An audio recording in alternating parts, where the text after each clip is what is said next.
Right. Now, there are events that punctuate human existence so catastrophic that life as we know it ceased to exist. Up until this point, nuclear warheads and terrorism have been considered the greatest threat to humanity. But a virus smaller than the eye can see has proven just as deadly.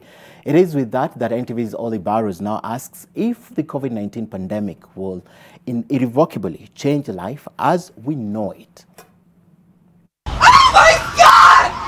It was an act so brazen it reverberated across the globe, and life as we'd known it Let's just get back. was never the same. The shockwaves ringing to this day. 3,000 lives lost, air transport wasn't the same. Big Brother no longer bothering to hide in the shadows, a looming presence in our lives. How much more then can we expect COVID-19 to alter our way of life when the body count is in the hundreds of thousands and the enemy is no respecter of persons or boundaries? New York alone laying their dead to rest in what is fast approaching the tens of thousands. People will be more conscious going forward. And traveling now, you see, in the past it has been some countries were demanding for yellow fever certificate for you to enter their territories. Now it will be a requirement also to declare whether you are carrying any other threats. How much of what we're experiencing now will entail the new normal, the taboo of physical contact, the distance between us?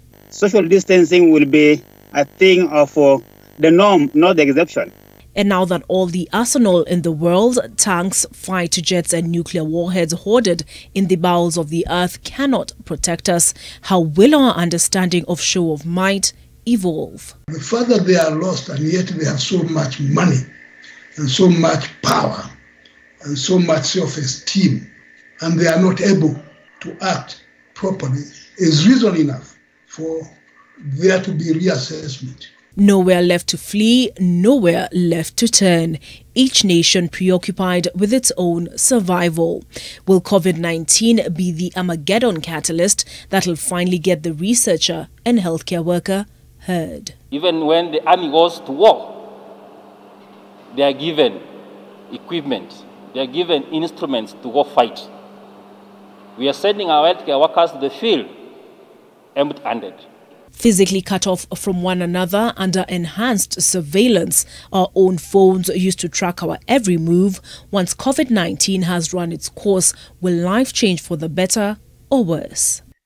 Sometimes there's a very thin line between where people's liberties end and where security begins. Now, in the wake of the current pandemic, which has the potential to really wipe out entire societies if they're not careful about it, I think there are certain compromises that the world will have to make. Olive Barrows, NTV.